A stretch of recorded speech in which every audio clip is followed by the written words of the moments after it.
Are you looking forward to get Anime Apocalypse working code? Then you're on the right video.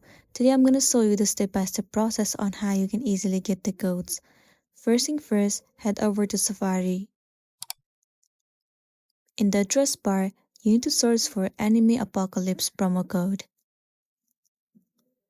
Once you have searched, tons of different sites will be visible to you.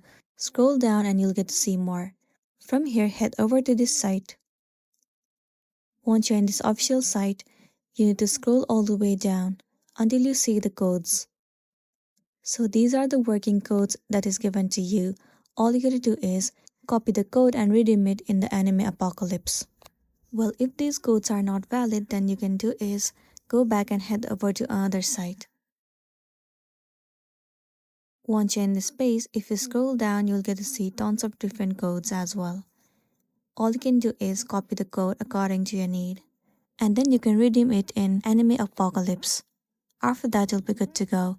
So that's the end of the video. If this video helped you, give it a like and check out our next tutorial. Thank you.